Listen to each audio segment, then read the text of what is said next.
Hola, ¿qué tal? Bienvenidas, bienvenidos a Diálogos Jurisprudenciales, su programa que ahora está estrenando nuevo horario. Esperamos seguir contando con su preferencia y además hoy que estamos de plácemes porque vamos a tener una mesa de lujo con una historiadora y un historiador del derecho, más allá de toda decepción. Yo creo que nunca suficientemente bien ponderados y además yo los estimo mucho porque han sido generosísimos conmigo. Me da muchísimo gusto recibir a la doctora Jessica Colín, que además déjenme decirles un chisme y contarles un cuento ya de viejito y de antiguo profesor. Es ahora sí que el orgullo de mi magisterio.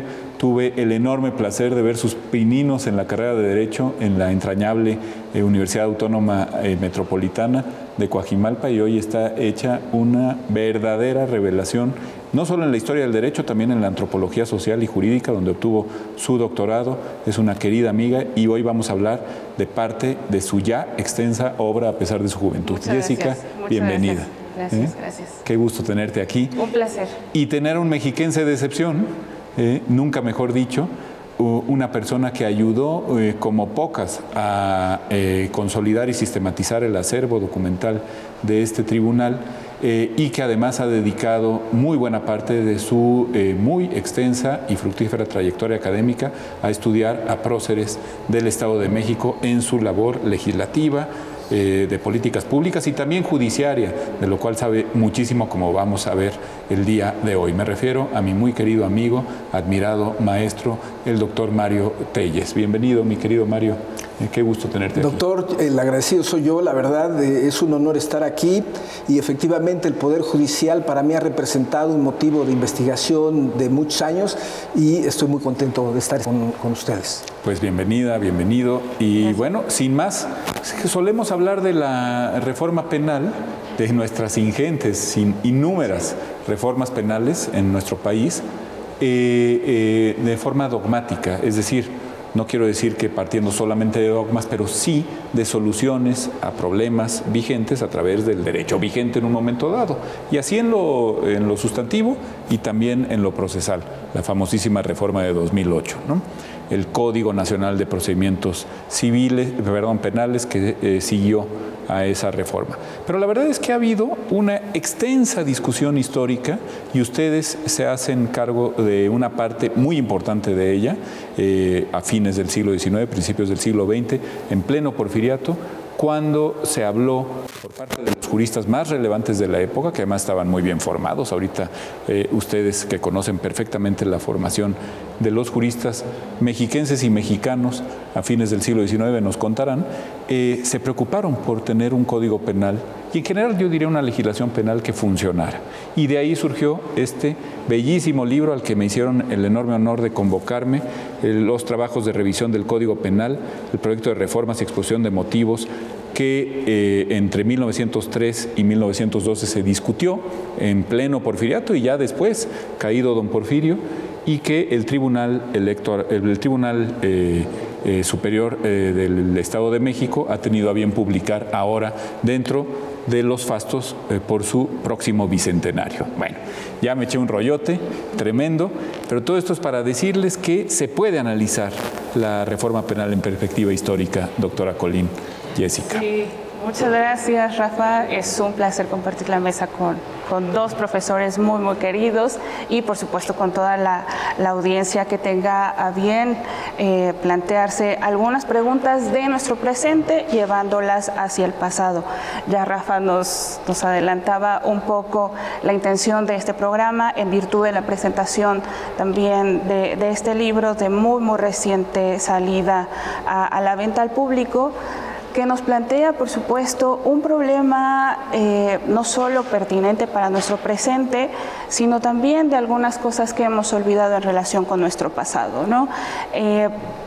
En México, particularmente, se le ha dado mucho énfasis al estudio de la teoría constitucional, de las constituciones, partiendo de la de 1824, que este año está de plácemes por ese 200 aniversario, pero nos van quedando, exactamente, pero nos van quedando un poco allí atrás, en rezago, el estudio de otras materias, como es la materia penal. Entonces, las discusiones en relación con la formación del derecho penal, pues digamos que llegan a un punto muy, muy importante hacia 1871 con el gran texto de Antonio Martínez de Castro, pero que justamente entre 1903 y 1912 tienen un renovado interés social, jurídico y por supuesto que nos alcanza hasta el día de hoy.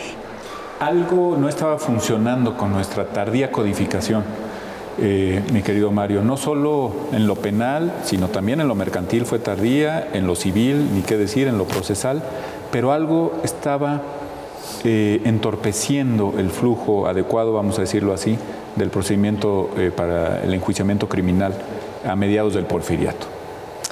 A ver, tienes razón en el comentario, pero a mí me parecería importante ir un poco más en el tiempo porque nuestra audiencia debe tener, digamos, presente por lo menos dos cosas. A finales del siglo XVIII se plantea la necesidad de la división de poderes. Eso significó la aparición del Poder Judicial, como lo conocemos ahora, del Poder Legislativo y del Poder Ejecutivo.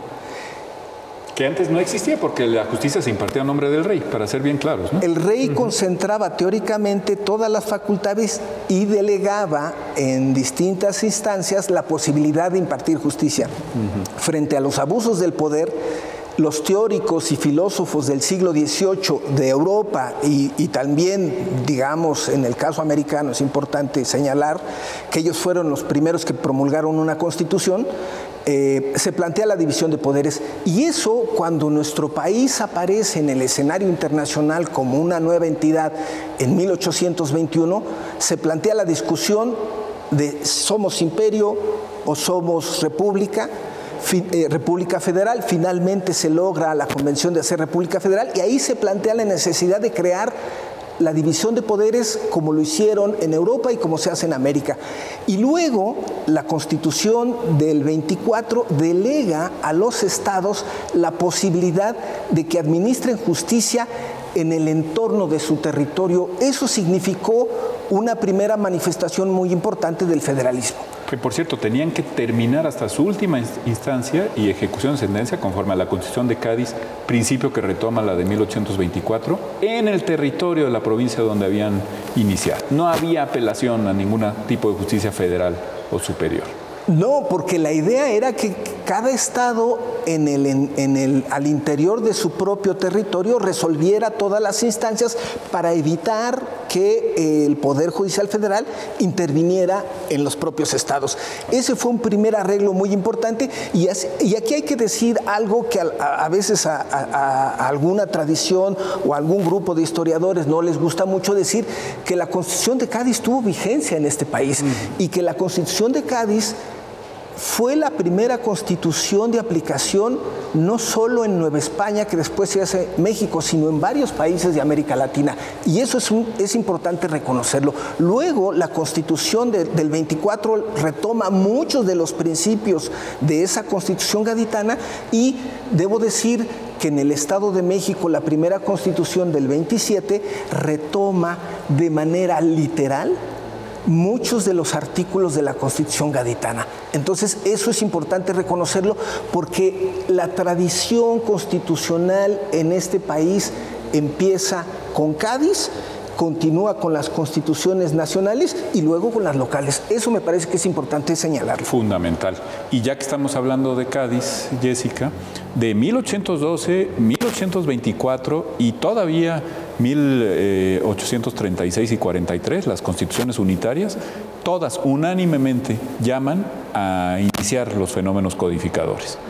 Y fracasan, lo mismo en la vieja España que en la nueva España, se fracasa por lo menos durante 50, 60 años en ese intento de codificación. Y fracasan además estrepitosamente. Hay buenos e importantes esfuerzos, pero el desarrollo, la dinámica por la que estaba pasando el país en ese contexto nacional, pues hacía imposible o un poco complicado destinar esfuerzos tan importantes para que un grupo de personas se dedicaran a sesionar de manera continua por algunos meses o incluso años a preparar documentos de esta naturaleza, ¿no? Códigos.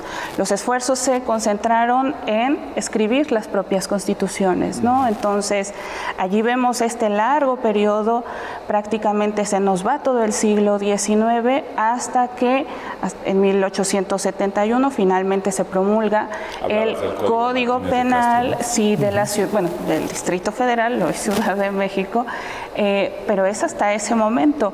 Y eso no implica que lo que haya quedado detrás no fuera importante. En el Estado de México hubo un esfuerzo también por tener un propio código, quedó allí un bosquejo, en el estado de Durango, en Veracruz, ¿no? En distintos espacios, pero no es sino hasta 1871 cuando finalmente Martínez de Castro logra la gran hazaña codificadora para el ámbito penal. Vamos a regresar, después de que vean ustedes esta interesante cápsula, vamos a regresar a hablar precisamente por qué tenía una suerte de aplicación en materia federal para toda la República, ¿no? Que en eso también hubo unos ambajes bastante interesantes. No se vayan, esto se está poniendo buenísimo. El proyecto es un relanzamiento al público de los trabajos de la Comisión Revisora del Código Penal, que trabajó en el Porfiriato Tardío, muy concretamente entre 1903 y 1912, cuando ya se comienzan a publicar sus trabajos. Mi trabajo y en general los que están ahí reunidos parten de una premisa importante, ¿no? Que para hacer la historia del derecho no solamente nos importa el derecho positivo, sino también todos estos proyectos y doctrinas, discusiones, comisiones que no cuajaron, que no se concretaron en leyes. Y esta comisión es especialmente importante por varios motivos. Relanza una primera revisión a un código penal que llevaba ya más de 30 años funcionando y que había sido creado para un contexto doctrinario muy específico, influido por la escuela clásica de derecho penal. El último tercio del siglo XIX es bien interesante porque, bueno, primero se ponen en práctica los nuevos códigos, en este caso el Código Penal, pero en segunda instancia también surge o emerge, se van consolidando saberes sobre los sujetos criminales, sobre delincuentes, es decir, la criminología. Y esto es un proceso que tiene, obviamente, un epicentro en Europa, pero que va a circular y a difundirse por medio de congresos y por medio de publicaciones en América Latina. Y haciendo un resumen muy abrupto, tendríamos que la criminología, influida fundamentalmente por el positivismo y el evolucionismo o el darwinismo social, tiene concepciones del delito muy distintas a la liberal, que básicamente lo concibe o lo concebía como una infracción voluntaria de la ley penal, ¿no?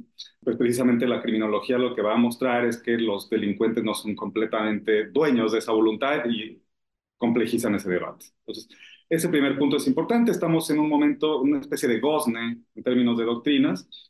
Y luego tendríamos, en una segunda instancia, una manera es como una especie de laboratorio, un asomo, ¿no? Nos permite ver en cómo trabajan estas comisiones, ¿no? O sea, me parece como bien importante que la dirección, además que era de lo más granado de funcionarios judiciales y de especialistas en derecho, presidida por ni más ni menos que por Miguel Macedo. Participan también magistrados, defensores de oficio, el procurador. Es decir, tenemos un elenco de juristas, insisto, de primera línea. Y en tercera instancia, algo que es muy interesante de este libro y es incluir obviamente la obra, que nos permite, bueno, ver los trabajos de las comisiones, las discusiones doctrinarias, pero también una serie de sondeos de entrevistas que hicieron a jueces en diversas partes de la República. Y esto le da, obviamente, una densidad y una riqueza a ese trabajo de la Comisión Revisora que le da un papel relevante a la historia del derecho.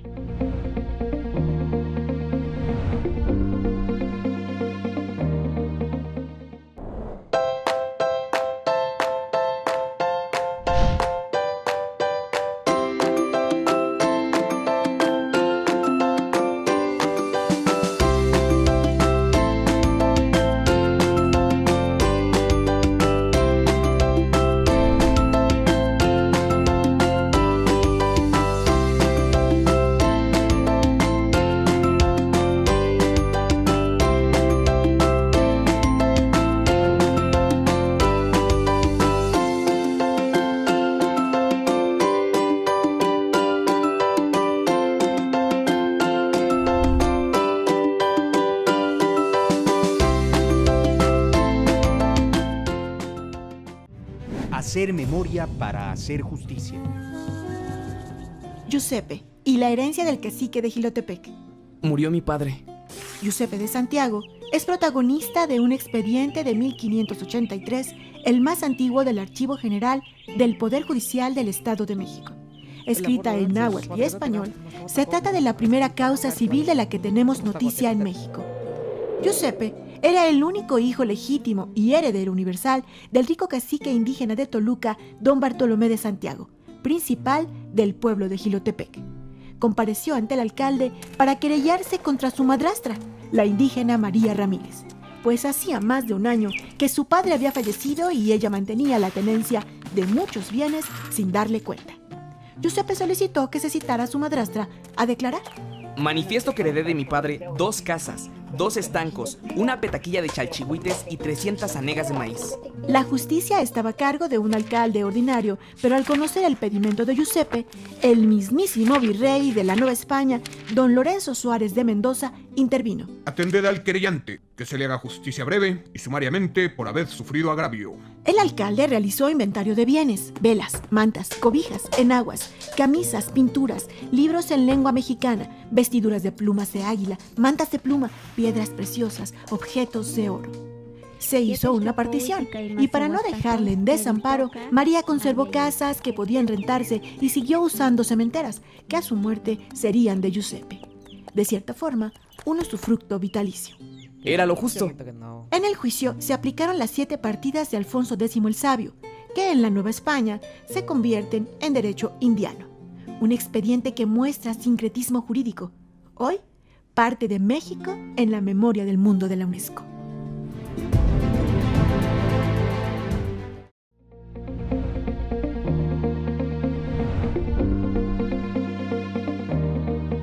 Bien, volvemos, estamos hablando de este espléndido libro, los trabajos de revisión del Código Penal, el proyecto de reformas y exposición de motivos. Ahorita les platicamos lo que contiene, entre 1903 y 1912, como una magnífica ocasión de hablar de la reforma penal, o mejor, de las reformas penales en perspectiva histórica. Y bueno, platicábamos con la doctora Colín, Mario, que efectivamente un código como el Código Martínez de Castro se concentra en resolver supuestamente la problemática del Distrito Federal, pero tiene, por supuesto, una dimensión nacional, ¿no? Una dimensión federal.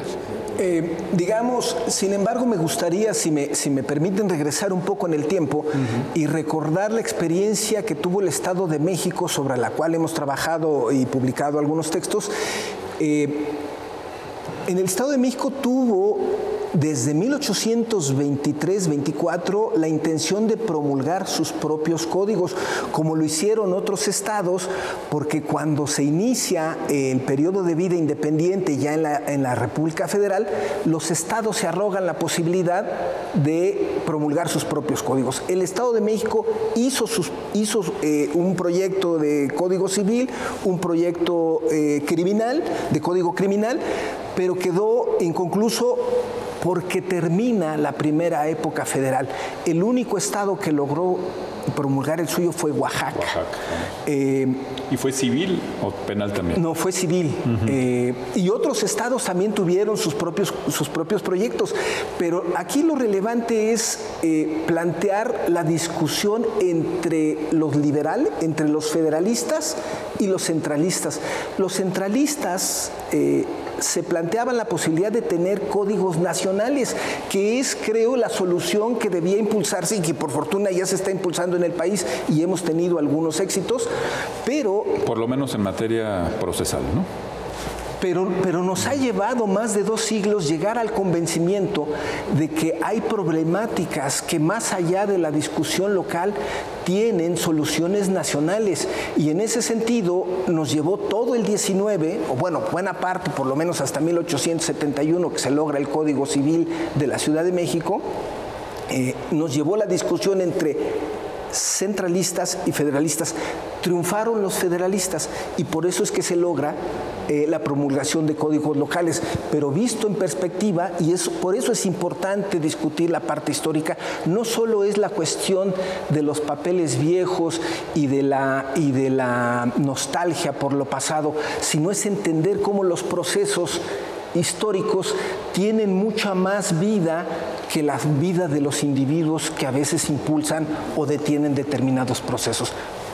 Digamos. Oye, pero qué bueno que te retrotraes tanto, mi querido doctor Telles, porque también podríamos dejar la falsa impresión de que antes, en el antiguo régimen, digamos, en 2 siglos y medio de vida novohispana, pues las cuestiones se resolvían un poco de manera arbitraria, como le venía en gana al juez, que además dictaba justicia en nombre del rey.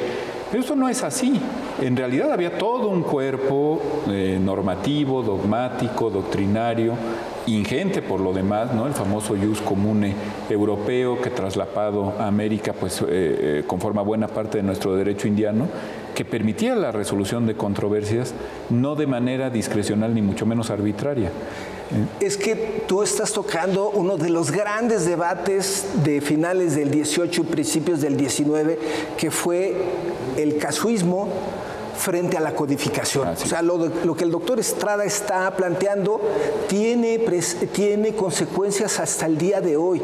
En efecto, hay que diferenciar entre arbitrio judicial y arbitrariedad. Los pensadores o los juzgadores de la época tenían una formación para poder resolver los casos conforme a su criterio, pero incorporando todo el pensamiento romano, incorporando los pensadores, digamos, de la patrística, del mundo medieval y hasta el siglo XVIII. Sin embargo, a pesar de esos esfuerzos, sí había ciertos abusos. Y los pensadores del 18 dijeron, ¿cómo podemos acabar con esta posibilidad del arbitrio judicial? Y fue conforme a ello que se empieza a plantear el tema de codificar. ¿Y qué significa codificar? Es plantear el derecho de manera racional, estableciendo definiciones para que los juzgadores pudieran resolver con una definición distintos casos similares. Y de esa manera es como se plantea la codificación, dicho de manera muy simple, pero ese proceso que se sabe en el siglo XVIII, en el caso mexicano, nos llevó pues varias décadas poderlo concretar en la aparición de los códigos. Y cosa curiosa, estamos volviendo, Jessica, a poner el énfasis en el precedente, y en fin, pero eso sería motivo de otro análisis. Nos hemos ido hasta el siglo XVIII y creo que conviene decir, si me lo permiten, que el rey Carlos III le encargó a un mexicano, tlaxcalteca por más señas, a Manuel de Lardizábal y Uribe, que elaborara un código penal. Y de hecho ahí está el proyecto del Código Carolino, ¿no? Le llegaron a decir el Voltaire mexicano, pero decían que se carranceó, que se plagió el tratado de Beccaria, ¿verdad? Pero en fin, más allá de esto, es curioso cómo Lardizábal era un jurista con perspectivas hispánicas. Y te preguntaba yo... El texto de Lardizábal es además preciosísimo. Allí tiene una frase que resulta además muy pertinente justo por la relevancia que tiene para el día de hoy, y que dice: nada importa a un Estado más que tener buenas leyes penales, ¿no? Porque a partir de construir códigos penales adecuados, códigos procesales penales también adecuados para responder a las necesidades ingentes de una sociedad que demanda justicia frente a casos de criminalidad, resulta bastante óptimo tener confianza en principio en la ley y después, como lo señalaba el doctor Mario Telles, frente a los juzgadores y ese arbitrio que al día de hoy también podemos seguir discutiendo. Fíjate, deberíamos grabarnos esta frase, ¿no? Y ponerla en letras de oro en todos los edificios públicos del país. Aún hoy, 2 siglos y medio después, estamos con esa presión, ¿no? Malas leyes penales que se traducen en un fenómeno delincuencial incontrolable, ¿no?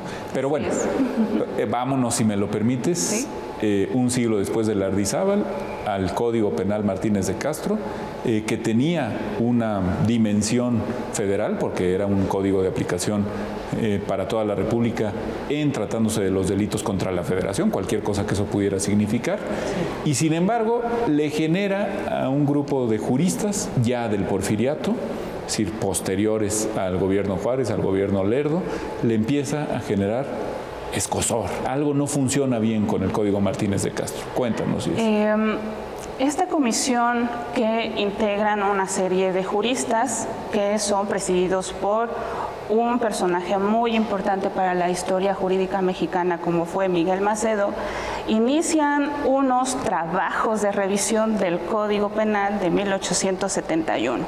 Inician estos trabajos en septiembre de 1903. Y lo que dicen estos hombres es: el Código Martínez de Castro es un documento fundamental para la comprensión de nuestro sistema jurídico, pero resulta un tanto inactual. Tenemos que entrar a revisar qué es lo que está ahí escrito, porque después de 30 años de vigencia nos está mostrando ciertas grietas. Estaba basado en la famosa escuela clásica, ¿no? Exactamente. Sin embargo, y esto es muy curioso, cuando se convoca a la comisión revisora, no se entra, digamos que, a discutir si se debía imponer una ruptura respecto de la escuela clásica con la escuela positiva o positivista, sino que simplemente se dice debemos darle una continuidad. Hay una especie de maquillar, de hacer que se vea bonito ese código de Martínez de Castro sin entrar propiamente a modificar la esencia misma de ese código. Ni su teoría del delito. Ahorita que regresemos del corte y de que ustedes analicen esta interesante cápsula de gente que sabe mucho de estos temas, me gustaría que nos explicaras, Jessica, pues esto del positivismo y el clasicismo, y ya luego más entrados en el siglo XX el causalismo y el finalismo, ¿qué impacto puede tener sobre las labores de codificación? Sí. Volvemos, no se vayan. Esta obra resulta importante, es no solamente la recuperación de una fuente que es muy importante para aquellos estudiosos e interesados en la historia del derecho en México, como es este conjunto de trabajos, este conjunto de testimonios, de expedientes que tuvieron a la vista esta comisión especial que se designó a finales del Porfiriato con el propósito de revisar, digamos, en esta ola codificadora de los primeros códigos penales que aparecen en México, de aplicación primero al Distrito Federal, pero que también fue tomado como modelo para la producción de los códigos estatales que se dan en esa época, y también que nos marca este periodo de transición de esta primera fase de codificación en México, esta codificación que se logra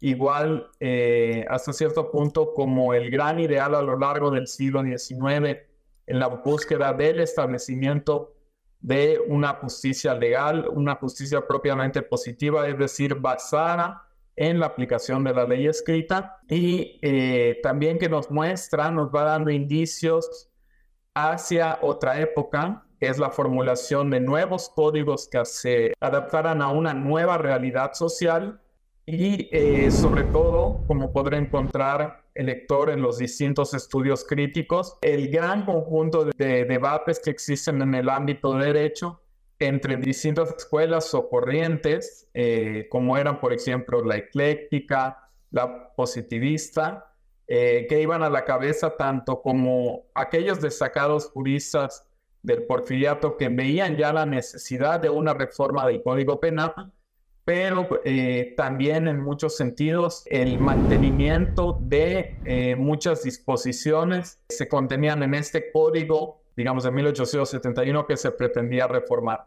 Entonces, cierro esta breve participación con una invitación nuevamente al público en general, a todos los especialistas en la historia del derecho, pero sobre todo en esa cuestión del ámbito penal, de la revaloración de este tipo de fuentes, que además también nos permiten abrir una discusión en torno a cuáles son los orígenes de este gran momento de codificación en México, y sobre todo valorar cuáles son los cambios que han existido, cambios sustantivos en ciertos momentos, cambios menores en otros, respecto a este ámbito de las leyes y su aplicación en el México de hoy en día.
Hacer memoria para hacer justicia. Águilas imperiales en posición de vuelo, en su cuello laurel, muestra de poder y sabiduría. Ventanales y puertas contorneadas por hojas de roble y bellotas, símbolos de fortaleza, valor y moral. Originalmente, cubiertas por oro de 23.5 quilates. 134 metros cuadrados, muros de adobe con 5 ventanas al norte. Hemiciclo antecedido por 3 escalones y al poniente 4 puertas entableradas. 180 pompones en techo y 3 candiles checos. Este es el histórico Salón de Plenos del Poder Judicial, restaurado en el 2021, la primera acción rumbo al Bicentenario. Rescatar el Salón de Plenos es muy importante porque vamos a devolverle su majestuosidad, la grandeza que ha tenido y ha sido testigo de grandes acontecimientos, no solamente para el Poder Judicial, sino para todo el Estado de México. Ese salón fue sede de la legislatura. Desde ahí se hacían recepciones para celebrar las fiestas de la Independencia Nacional. La Guía de los Viajeros, de Aurelio J. Venegas, refiere a este recinto como el Salón Rojo. Se dice que Porfirio Díaz lo visitó y aquí se hicieron las exequias de Vicente Villada, quien residía en el palacio. Un palacio que fue diseñado por un niño héroe. Sí, escuchaste bien, un niño héroe, el ingeniero Ramón Rodríguez de Arangoiti, uno de los cadetes que defendió el castillo de Chapultepec. Llegó a Toluca en 1870 a crear y construir, entre sus obras, el Palacio de Gobierno, actualmente residencia del Poder Judicial. Dentro, el Salón de Plenos, donde magistradas y magistrados toman las decisiones y planteamientos en favor de la justicia.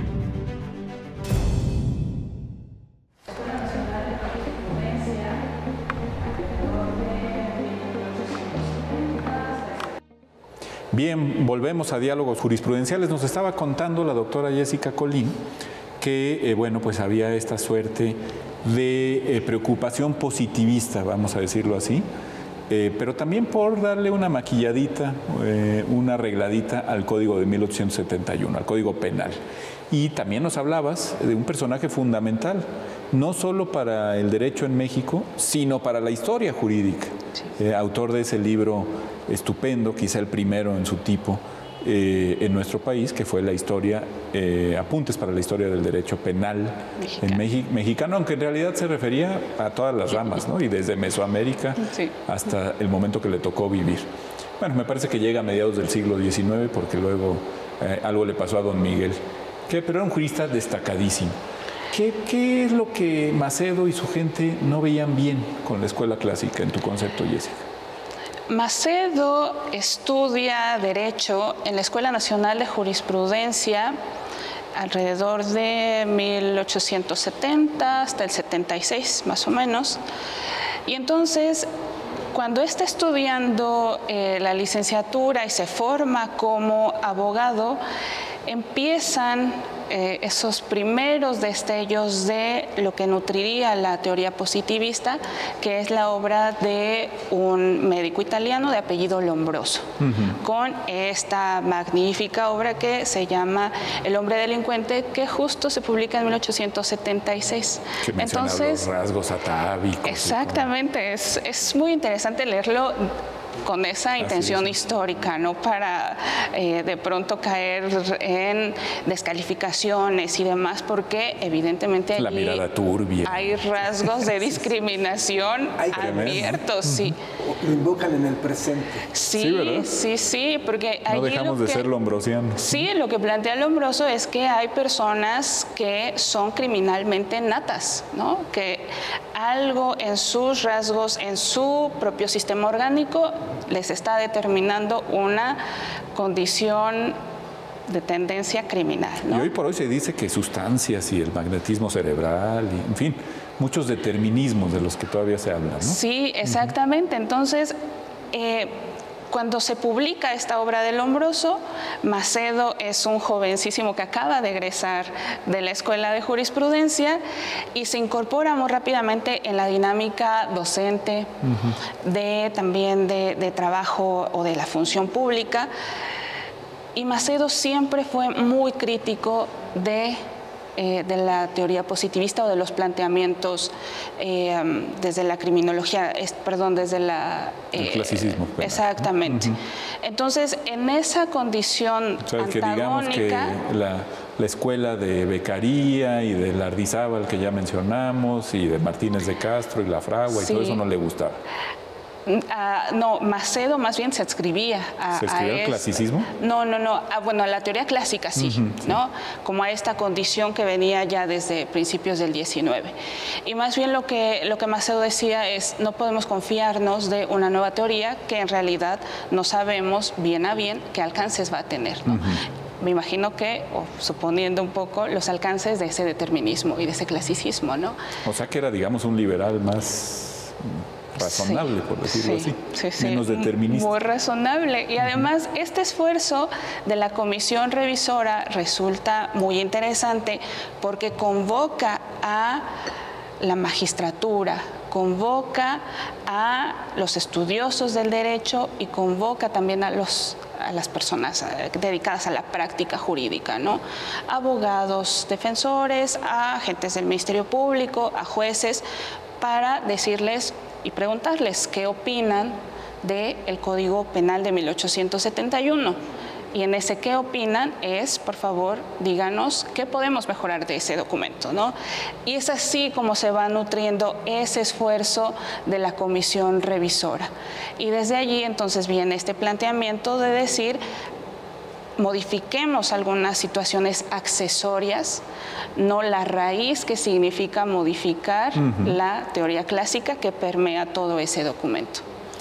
O sea, vamos de alguna forma, si entiendo bien a la doctora Colín, doctor Telles, vamos de alguna forma poniéndole diques a estas nuevas posiciones que nos van a meter en problemas, pero mejorando lo que podamos mejorar de un código con todas las de la ley, nunca mejor dicho, siguiendo la teoría clásica de la consideración delictiva. Es que pensando en los documentos que yo he trabajado, sobre todo del archivo judicial, este debate entre la continuidad y la ruptura, me parece que la realidad nos muestra, por lo menos en el caso de la codificación, algo muy importante. Si bien es cierto que se buscó acabar con el arbitrio judicial desde finales del 18 y principios del 19, producto de la tardanza de los códigos y demás, una vez que los códigos aparecen en el pensamiento y en la realidad después de 1870 en el país, los abogados y los jueces tardan en asimilarlos porque fueron a las escuelas donde les enseñaron el sistema anterior. Es decir, los procesos de continuidad se dan a pesar de la voluntad de tratar de interrumpir los procesos. Entonces, como que las transiciones se dan en distintos niveles. Que eso es interesantísimo y ustedes dos lo han trabajado muy bien porque, bueno, pues es gente que está formada en estudiar las partidas, las pandectas hispano-mexicanas, el derecho indiano. Es que a las partidas les debemos un programa especial. A mí me parece que es un documento importantísimo. Y de repente te dicen, oye, todo lo que aprendiste en la escuela está muy bien, en la facultad está estupendo, pero fíjate que ya no sirve. Ahora te traigo este recetario, este prontuario, redujimos. ¿Te acuerdas los 5 tomotes que te aventaste? 3 vueltas y de regreso, pues ya no. Ahora lo que necesitas es saberte nada más estos 300, 400 articulitos. Entonces, sí me parece importante reflexionar ahora también sobre los abogados, porque hemos hablado de Macedo, hemos hablado de Beccaria, hemos hablado de Lardizábal, pero ¿qué pasa con nuestros abogados en el Estado de México? Claro.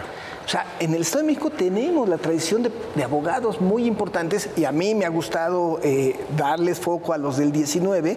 Hay un personaje poco estudiado, pero que desde mi punto de vista son los artífices del derecho en el Estado de México, que se llama Pedro Ruano. Pedro Ruano. Es un jurista que fue director del Instituto Científico y Literario. Es un jurista que tuvo, y pareciera curioso mencionarlo, acusaciones de acoso hacia 1870 y tantos. ¿De acoso escolar o sexual? No, acoso escolar. Los alumnos se quejaban de maltrato y cerraron el instituto. Y años después significó que suspendieran la carrera de Derecho por más de 7 años. Qué cosa tan curiosa. Entonces, pero Pedro Ruano también fue el impulsor de la colección de decretos del Estado de México del siglo XIX, que es la colección más importante que hay en el Estado y que ningún otro Estado, salvo la Federación con el Dublán, tienen. Es decir, Pedro Ruano es un hombre, hay que empezar a reflexionar sobre las personas no como héroes o como villanos, sino como personas de carne y hueso que tienen luces y sombras. Y Ruano tuvo la virtud de haber impulsado, no fue el que inició la colección de decretos, pero sí la catapultó para continuarlas desde 1828, que se inicia más o menos. Entonces, como él, hay otros, pero bueno, tampoco quiero monopolizar. Bueno, y aquí estaba el trabajo de gente que venía de fuera, pero que fue muy influyente en el instituto. Pienso en Ignacio Ramírez, en Ignacio Manuel Altamirano, ¿no? Es gente que obviamente está en contacto con los juristas locales y que están teniendo una visión no necesariamente centralista en el sentido de lo que se hace en la capital de la República, sino con una perspectiva muy mexiquense, quizá por primera vez en el siglo XIX, ¿no? Es que también hay que decirlo, el Instituto Científico y Literario, que después se transforma en lo que es actualmente la Universidad Autónoma del Estado de México, es un lugar donde viene mucha gente de otros estados a formarse. Y yo creo que ahí no se le ha reconocido al instituto la importancia en términos de su impacto regional o nacional. Y lo que tú dices de estos personajes y otros muchos... Vasconcelos nada más. Al autor que escribe Los grandes problemas nacionales. Molina Enríquez. Andrés Molina Enríquez fue alumno del instituto y tenemos su examen en una colección de exámenes que está por publicarse, esperemos que pronto vea la luz. Bueno, pues como él, muchos otros. Entonces sí me parece importante pensar en los artífices, en los personajes que hacen que el mundo del derecho se mueva, que son los abogados. Curioso esto que nos contaba Mario de don Pedro, porque pues un poco lo mismo le va a pasar a Miguel Macedo, pero ya en la madurez, ¿no? Cuando aquel famoso pleito en la Escuela Nacional de Jurisprudencia que llevó a la fundación de la Libre de Derecho, y con muchos positivistas, por cierto, ¿no, Jessica? Bueno, se nos acabó el tiempo de este segmento, pero quisiera que regresáramos con eso si estás tú de acuerdo. Y ahora volvemos, desgraciadamente, para terminar este programa de excelencia que ha estado sabrosísimo. No se vayan.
Bien, volvemos a estos diálogos.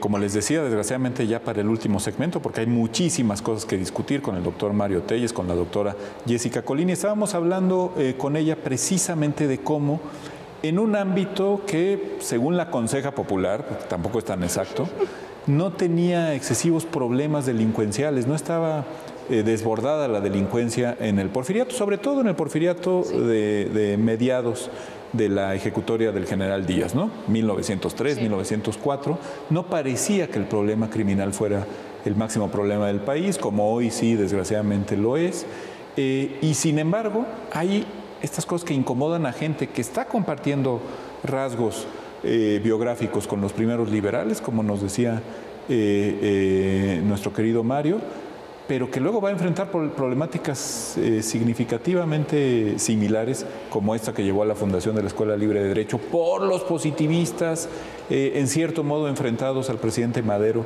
ya en 1912, justo el año en que terminan las labores de la comisión. ¿A qué atribuyes todo esto, Jessica? ¿Por qué tanta continuidad en una labor crítica a una legislación que, pues por lo menos durante el Porfiriato parecía tenernos contentos, ¿no? Sí, es interesantísimo este trayecto y la crítica que se hace a un contexto particular en la Ciudad de México principalmente, pero que no excluía a otras realidades en el país.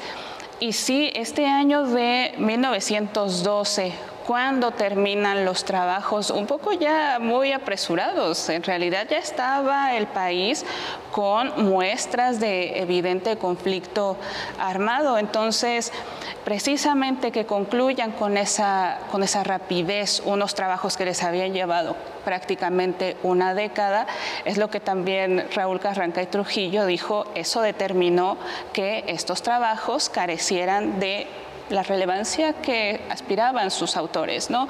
Entonces, justo esa ruptura que se da en 1912 con la conclusión de estos trabajos y la fundación de la Escuela Libre de Derecho, creo que marca la pauta de lo que sería ya este México más cercano a nosotros en un desarrollo que podemos conocer más puntualmente. ¿En dónde está el problema de la criminalidad entonces en esta discusión?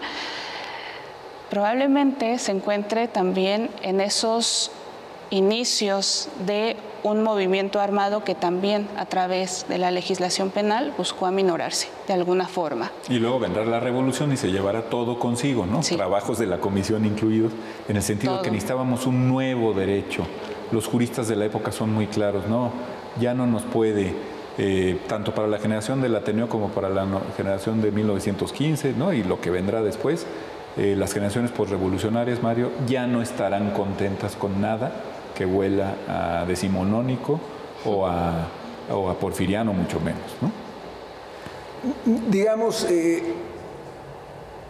reflexionar sobre el pasado es muy importante y sí me parece la ocasión para hacer la reflexión respecto del acervo documental que tiene el Poder Judicial del Estado de México. Después de la Suprema Corte, el archivo judicial más importante del país es el que conserva el Estado de México y se puede medir en kilómetros de documentación. Si lo pusiéramos expediente por expediente, podríamos medir varios kilómetros. Y hay cosas que se remontan al siglo XVI, ¿no? Tenemos en el archivo judicial un importante acervo histórico que se remonta al siglo XVI, aumenta de manera importante en el XIX y en el XX hace un boom documental, producto primero de la máquina de escribir y después de la fotocopiadora.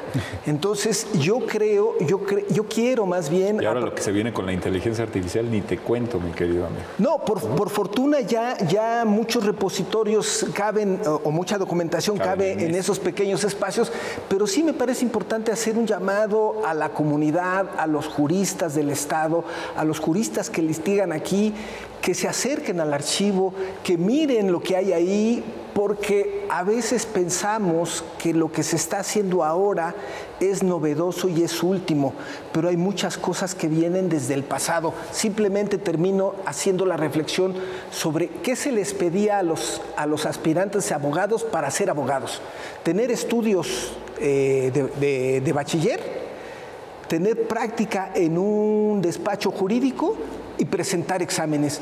Eso, guardadas las proporciones, es lo mismo que se hace hoy a los alumnos de las escuelas de Derecho. Sí, claro. Entonces, llevamos más de 200 años formando a los abogados de la misma manera. No voy a entrar ahora a la discusión de si está bien o está mal o hay que cambiarlo. Lo que sí es cierto es que así se hacía y tenemos que voltear la mirada para ver en perspectiva dónde estamos y también hacia dónde vamos. Oye, y esto que mencionas de los exámenes profesionales, que es tan interesante, ¿no? Saber qué estudiaron Molina Enríquez o Favela, ¿no? El Archivo Judicial tiene la colección más importante de exámenes de abogados desde principios del 19 hasta casi finales del Porfiriato. ¿Y qué les dejaban resolver como caso práctico? ¿Qué tenían que saber? ¿Qué no?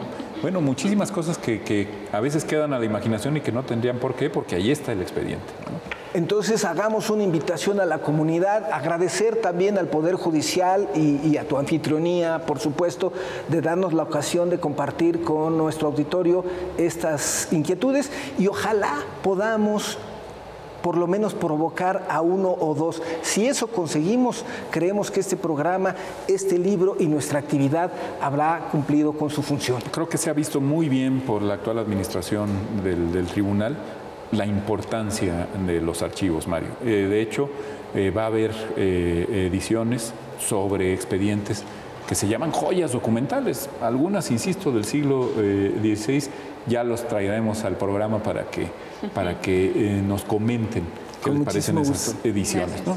Pero bueno, una cosa que a mí me sorprende siempre, y quizá con esto podamos ir entrando ya al contenido concreto del libro, Jessica, me sorprende mucho cómo la discusión siempre fue del lado sustantivo, qué debe traer el Código Penal, pero lo adjetivo nada, ¿no? Como si no tuviera impacto una reforma tan importante como la de 1904, precisamente, que creó la Procuraduría General de la República, y esta concepción muy porfiriana del Ministerio Público, de la que otra vez, como ha dicho Mario, pues hay muchísimas continuidades, todavía no nos acabamos de sacudir la visión porfiriana del MP.